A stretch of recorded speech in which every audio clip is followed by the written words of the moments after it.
What's good, good people? Soul Brother number one coming back at you from the top of the chocolate Milky Way, here to reclaim the pyramids. And this afternoon we're going to be doing a review of Fresh Monkey Fiction's Operation Monster Force Delta Red Nightshade unit. Now before we get into it, we're just going to see where in the story that we are and how we got these Nightshade unit operators as he decides to fall down.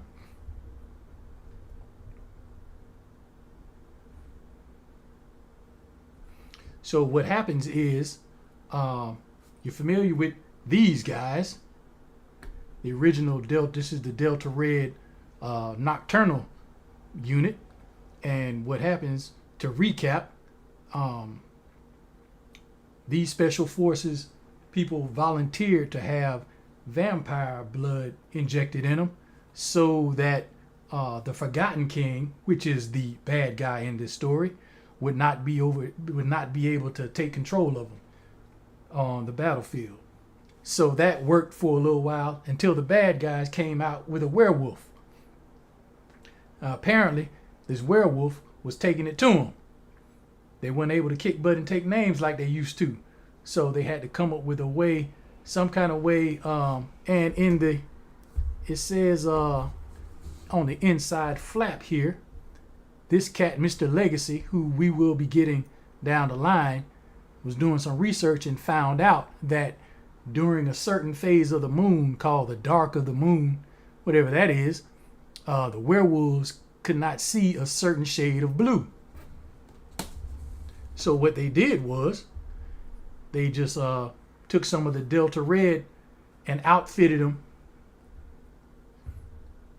in blue uniforms.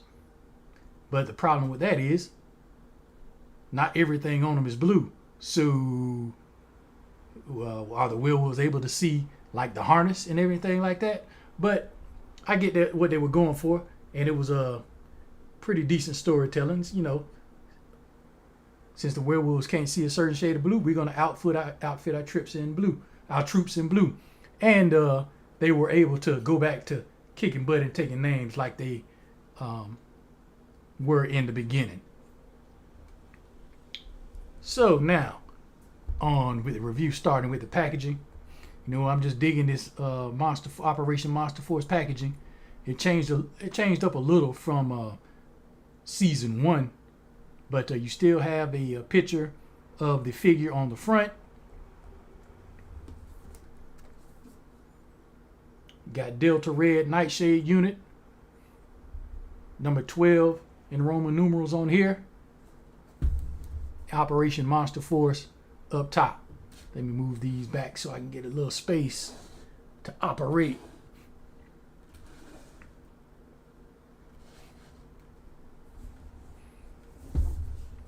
On the back, we have the all-important write-up that we all need and appreciate. And down on the bottom, you have the cross-sell of the figures that come in Wave 2. So you can pause and read that write-up if you like. And as you've already seen, we got the flap with the one-page comic. Digging that. And it's magnetic. And there's the display of the figure. Now we're going to get him out of his plastic prison.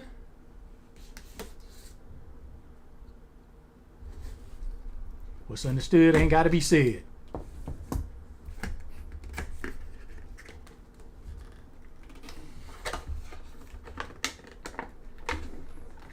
And these boxes do not go away.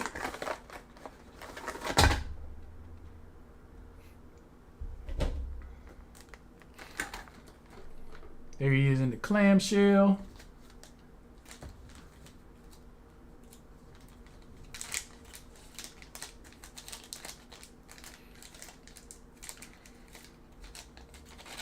Comes with the stand, like all Operation Monster Force figures do, in the form of a tombstone. And on the bottom, if you want to use it as a stand, it has Delta Red on it.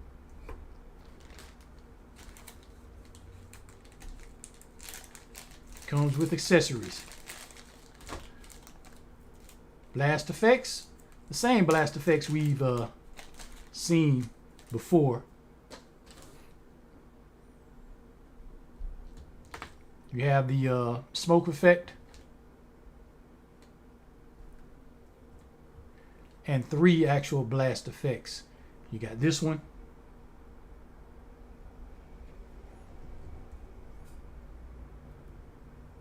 this one right here,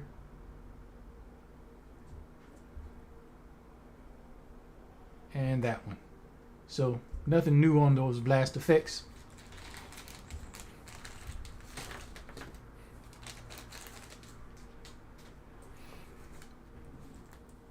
He has the right and left shoulder pauldrons. Same as with the Delta Red Nocturnal, but just in a different color scheme.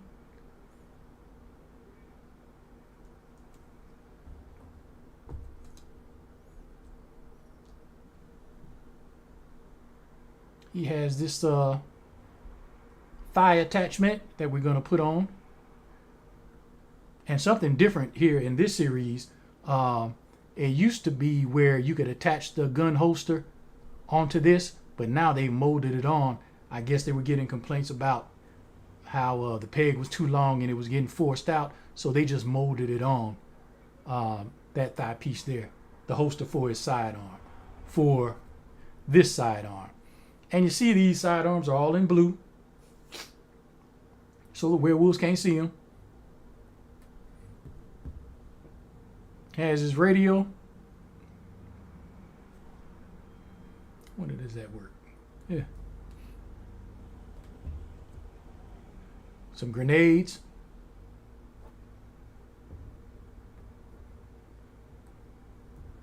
Comes with his knife. You've seen before. This one, just the regular gunmetal gray blade, black handle. Might as well go ahead and put that in the sheath now.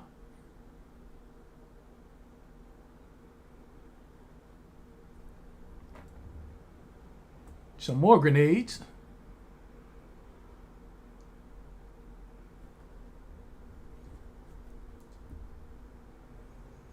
Another gun, a little bit smaller than the other one. Does that work? Yeah, it does. Push to talk 2-way radio.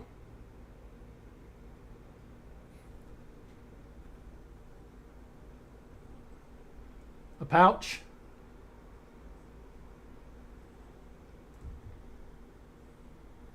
The silver spikes for the crossbow. They don't come out nothing, they just go on his, put them on his thigh. A pouch for the radio. We can go ahead and put that radio in this pouch.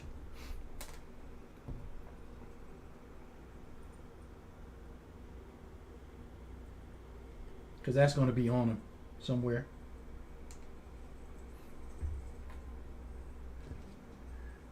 This rig here that goes there on the bottom of his web gear plate carrier, because this comes out, it ports out.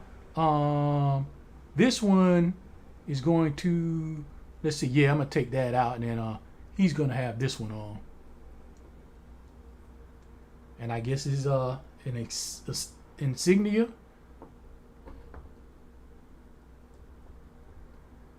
And this may go in the middle. I don't know where that goes. Still not done with the accessories though. As you can see, comes with hands.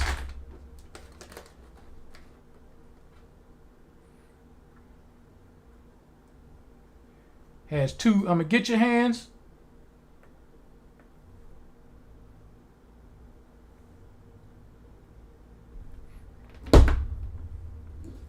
He just wants to fall over, don't he?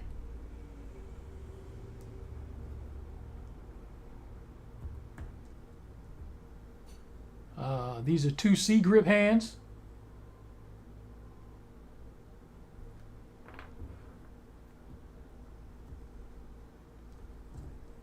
Two fists.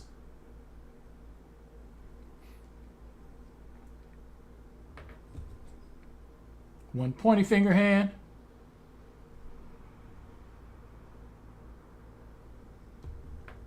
One thumbs up hand.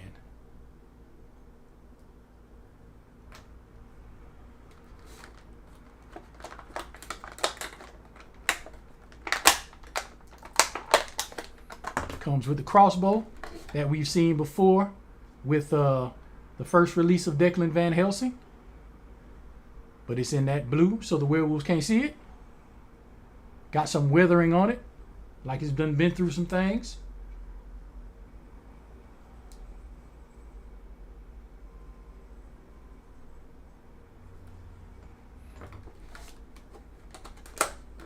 And he has this rifle. I do believe this is the same one that came with the first issue of Declan Van Helsing as well. It's just in that blue. Magazine does come out.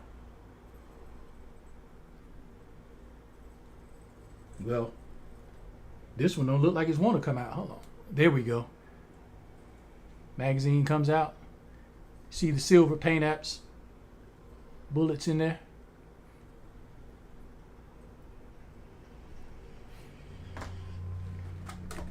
Comes with 3 heads. He comes with a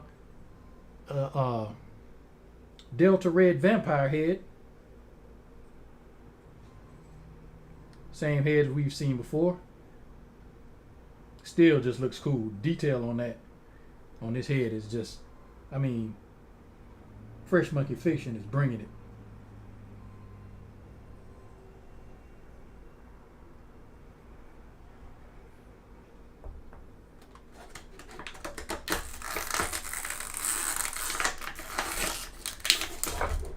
Comes with a helmeted head.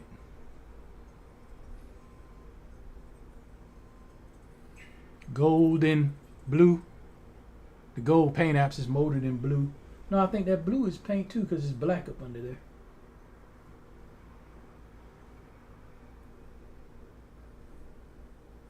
And now for the figure. Twist tied in here. We're going to get him on out.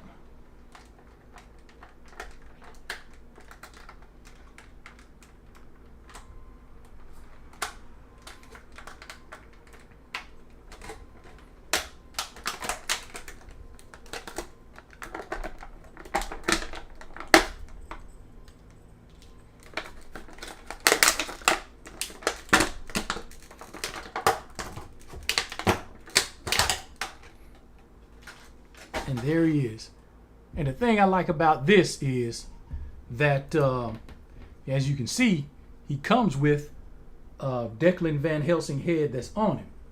And I think they did it, you know, if you weren't able to get the first release of Declan Van Helsing, you can get a Declan Van Helsing this way. Thought that was pretty cool of them to do that, even though I was able to get one. And he's not going to be Declan Van Helsing in my world, but that's for later. Okay, now on with the articulation of the figure.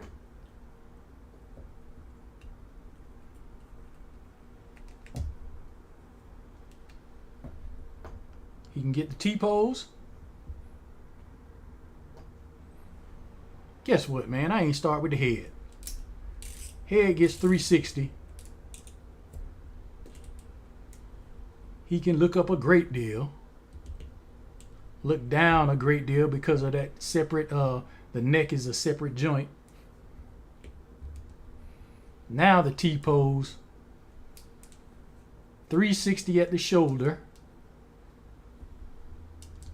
You have a bicep swivel.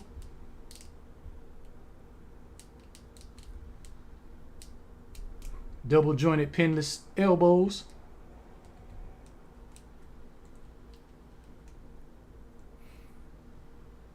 .360 at the wrist, and this hand is on a up and down peg because it's the trigger hand.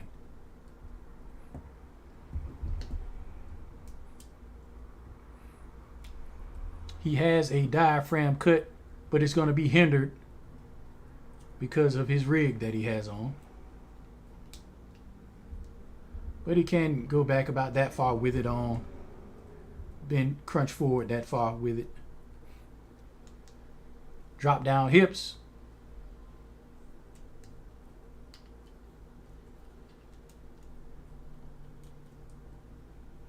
He can rock that Van Damme.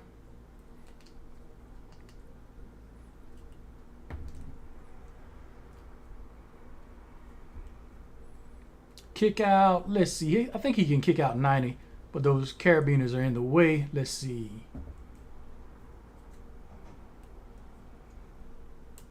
Yep, kick out about 90 degrees. He has the thigh swivel.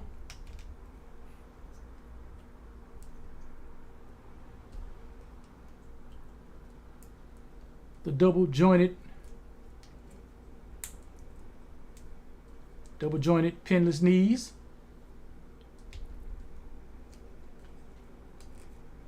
Boot swivel. Ankle pivot.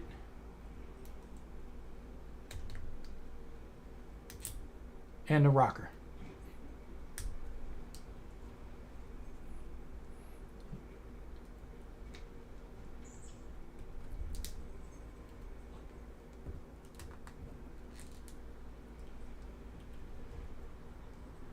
Now, as you can see, I've already got a figure with the Van Helsing head on, so this one is going to come off. But before we do that, let's do that now. And the way I want to do that is lift up by the chin, because if you don't, you'll pull that neck off and it goes back on. But you just pull that off and put this head on. Don't hear no satisfying pop though.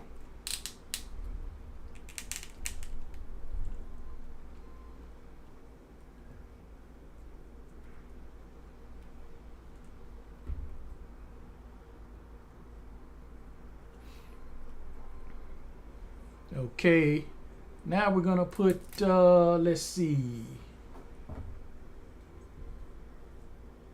Where's his thigh? Here we go. Gonna put this thigh thing on him.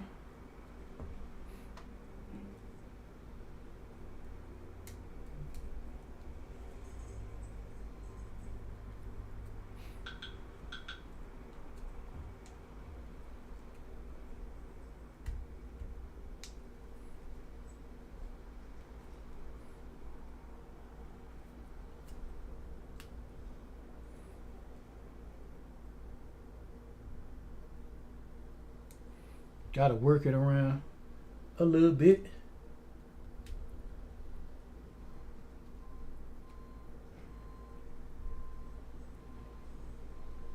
Get it over that knee pad. And once you get it over the knee pad, it's all gravy, baby. Just slide it on up. Oh man, there we go. I worked it over the knee pad, but I didn't. So now I'm gonna have to bring it back down a little bit to get it to where I want it to be on his thigh. And we're gonna pause this for a minute. Right, got his thigh thing on, so we're gonna put his spikes here.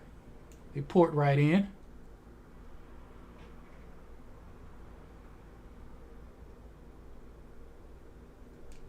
Like so.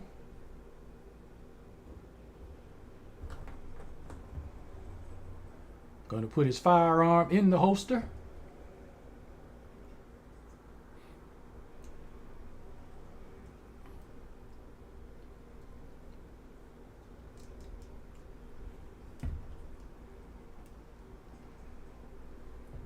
Going to put his shoulder pads on.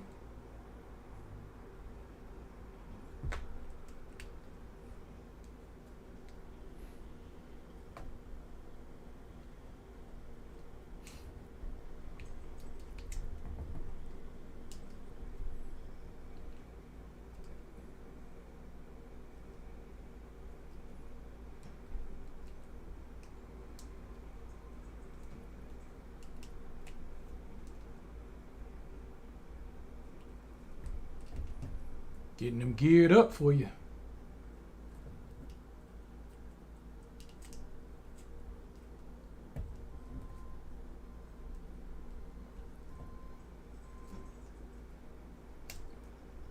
Up, and the arm popped off.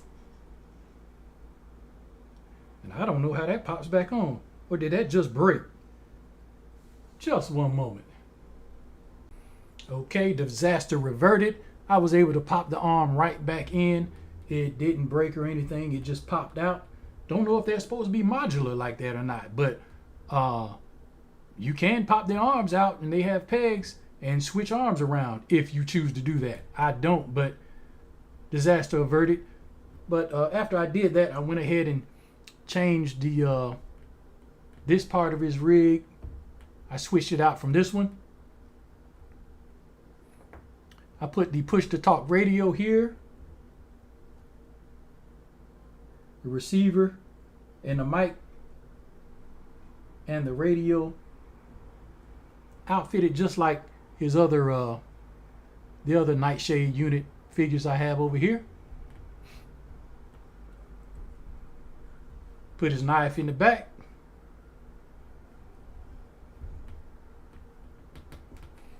And that's how we gonna roll. Now with this Van Helsing here, being that we already have one, and this is the good thing about your personal action figures, you can make them be, you can do what you want with them. So in the lore of Operation Monster Force, these are supposed to be the same people. Not at 506. They're not going to be the same people. Lore in 506 is, this is going to be his twin brother Gideon, who was one of his family members telling him, who was really against this Declan Van Helsing of freeing Count Dracula. He's still on his side, but he didn't want to free him. So this is Gideon Van Helsing. This is Declan Van Helsing. My world 506 is going to work that way. So, you know, that's the way that goes. Gideon Van Helsing is leading the Nightshade unit. Declan Van Helsing is leading the regular Delta Red. Those are the Nocturnal Troopers. But this pretty much concludes the video. I'm digging that Nightshade unit. And the reason why they're different, you know, I think that's a pretty good twist in the story arc, even though all of their gear isn't blue. So, you know, I don't know how that worked. But we're going to conclude the video of Delta Red Operation Monster Force and be right back.